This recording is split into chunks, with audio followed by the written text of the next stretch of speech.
Naku po mga kababayan, Kuya Ed sumabog na naman sa galit itong si Kuya Ed na isang ex-marine dahil nga umano ito mga kababayan sa pinapakalat ng Marcos admin na nagbabayad di umano ng 3K kada miyembro ng INC ng Iglesia ni Cristo para dumalo sa rally mga kababayan. Ako hindi po to totoo mga kababayan ha. So, pakinggan po natin itong banat ni Kuya Ed sa mga basher ng Iglesia ni Cristo. Grabe. Matindi itong banat ni Kuya Ed, mga kababayan. Pakinggan nyo. Bayan, magandang umaga po. Ang Kuya Ed. November 6, 2025. Tignan nyo ang gunggong kung sino naman ang kanyang tinitira. Marcos administration accused Iglesia ni Cristo of paying member of 3,000 to attend November protest against corruption. Ayan. Itong post na to mga kababayan, nanggaling po ito kay Kiko Barsaga. No? Hindi natin sure kung saan nakuha itong balita na ito, na kung saan nakuha ni Kiko Barsaga mga kababayan. Pero hindi naman yan magpo-post mga kababayan kung hindi tunay eh. So palagay ko nakuha niya rin ito sa mga kalaban din. So panoorin pa natin mga kababayan. Klaro, against corruption, hindi nakalagay ang against BBM administration. Ulitin po natin kung gaano ito kagago at taksil pagkatapos matulungan na magkaroon ng malinaw na pag-asa tungo sa kaunlaran ng ating bansa. Ito naman ang kanya pagkatapos niya putsang alaw na yan na traidorin ang nagpalibing sa kanyang ama. Tignan nyo. Marcos administration accused Iglesia ni Cristo of paying member of 3,000 to attend November protest against corruption. Malinaw. Against corruption. Hindi po against Marcos administration. Yan po ang problema. Ang hinuhudas niya ngayon ay ang Iglesia ni Cristo, na siya pong unang umunawa at tumulong upang magkaisa sa tunay na layunin ng pagbabago kontra korupsyon. Malinaw ito. Ito po ay isang suntok, sampal o isang dagok, isang dagok sa pamamahala ng Iglesia. Ano ang palagay niya sa Iglesia? Ang pamamahala ng Iglesia ay nagpapatupad ng alinsabay na desisyon na siya namang ikasasalungat ng katotohanan tungo sa kung ano ang korupsyon. Malinaw, Mr. Administration Marcos, bangag. Malinaw dito. At paano mong masasabi na nagbabayad o magbabayad ng 3,000 piso bawat miyembro sa pag-attend this coming November rally? This all accusation is stupidity under your goddamn administration, Marcos. Ito ay pagsansala at tunay na pagpapakita ng paglaban. Instead na unawain at gawin mo ang katungkulan mo pusang alaw na yan bilang ikaw ang administrasyon at pangulo ng bansa, ganito ang iyo. Lahat ng nagnanais maglabas ng katotohanan tungkol sa kung ano ang korupsyon ay iyong lalapastanganin at kakalabanin. Nalalapit na ang iyong pagbagsak. Ikaw mismo ang gumagawa, ugok ka, bugok kang tao, ikaw mismo ang gumagawa ng ikalalaglag mo. Maganda yan.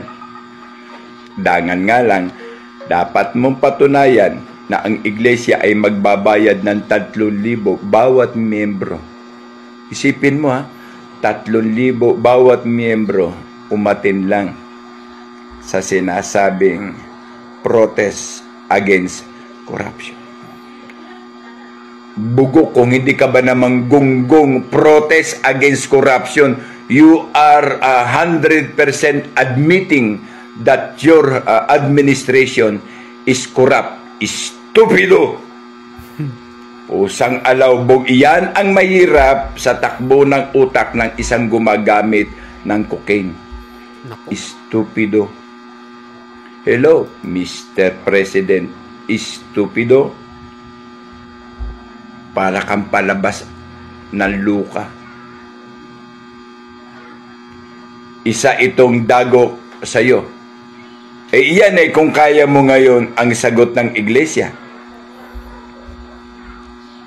Ako, as per my assessment lamang po, ang aking sagot. Para po ito sa claimer ng aking post.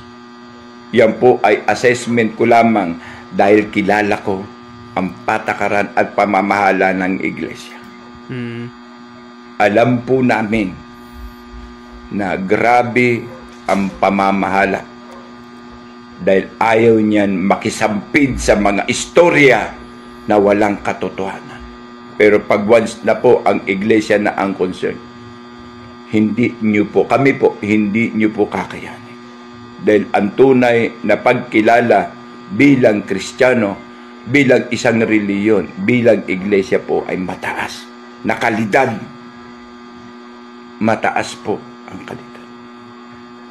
Kaya po ganyan po kami humahanga sa iglesia. Ngayon, again, Marcos administration accused Iglesia ni Cristo of paying member. Confirm ang statement, paying member. Dapat yan. Alam mo na yan, bugok ka, adik na Pangulo. Kailangan, sufisyente ang iyong katibayan na paying member. Baka dumating po Mr. Bangag President, inutil, wala kang maipatibay. Ako mismo, sa sarili ko. Dahan-dahan magsalita. Nang hindi ka magmukhang tanga. Nagmukha ka lang ang tanga at inutil ng ASEAN. Magmumukha ka na namang tanga at inutil ngayon. Listed name number 17. Kabataan Barangay First Call, Malacanang. Huwag mo gawing tanga. Bayan, magandang umaga po. Yun mga kababayan. So yun yung buong mensahe ni Kuya Ed, no? So ano yung opinion niya dito sa kanyang mga sinabi, no? Lalo na dito sa mga naninira, no, sa Iglesia ni Cristo. Alam niyo ho, ang Iglesia ni Cristo ay may pagkakaisa, lalo na pagdating sa mga ganitong kaganapan na mangyayari, yung gagawing rally. Hindi po talaga, walang binabayaran sa mga kaanib na Iglesia ni Cristo dahil sila po'y nakikisama at nakikiisa sa panawagan ng tagapamahalang pangkalahatan. Sa mga naninira dyan,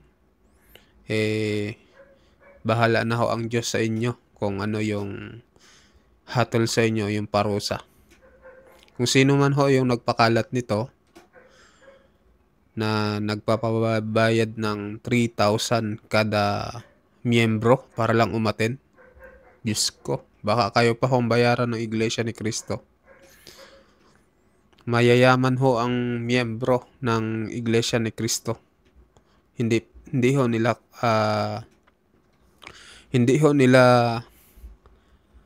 matatanggap yung mga ganyan na binabayaran sila, mga kababayan.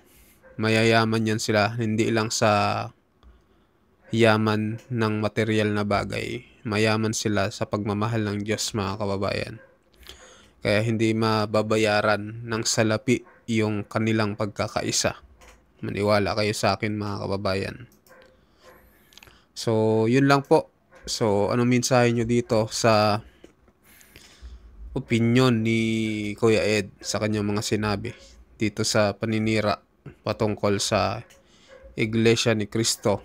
Kung Marcos admin man ito ang naninira mga kababayan, Diyos na ang bahala mga kababayan. Pero hindi pa natin sure mga kababayan kasi kay Kiko Barsaga kasi ito galing, wala pa tayong idea kung kanino niya kinuha tong accuses na galing daw sa PBBM admin mga kababayan. So, kayo na ang bahala humusga kung ano masasabi nyo dito. So, sa mga bagong pasok dyan mga kababayan, huwag niyong kalimutan mag-subscribe sa ating channel. Maraming salamat po.